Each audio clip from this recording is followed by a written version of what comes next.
I'm actually glad that Charlie Kirk was murdered, but probably not for the reason you think. I was at work when I first found out. A fellow employee had wandered up to me, cell phone in hand, and asked, "Did you hear that Charlie Kirk just got assassinated?" And I, without even a moment's hesitation, responded, "Good! Fuck that Nazi white supremacist piece of shit!"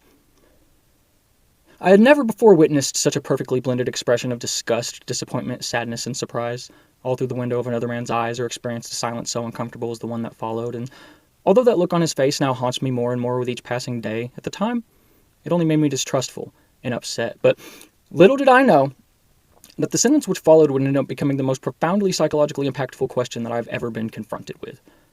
Have you ever actually watched any of his debates?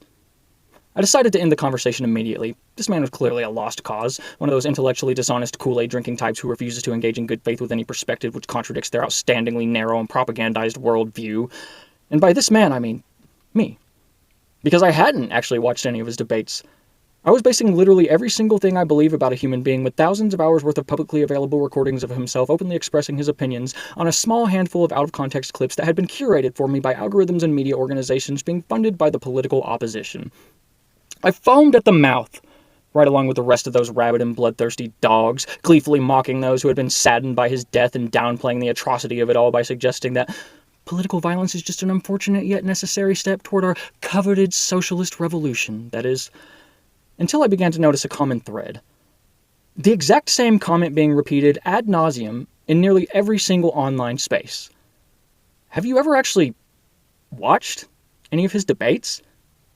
I didn't think much of it at first. Of course right-wingers are all regurgitating the exact same talking point. They're in a cult. They're brainwashed. It was an ordinary and boring morning on the day I found out that I am a monster. In that moment where my curiosity got the best of me and I decided to click on some random YouTube thumbnail of Charlie Kirk with his goofy and gummy smile in an attempt to reaffirm my preconceived biases. And it was an unusually stressful afternoon on that very same day when I spoke to my father for the first time in years, despite the fact that he had always loved and supported me unconditionally.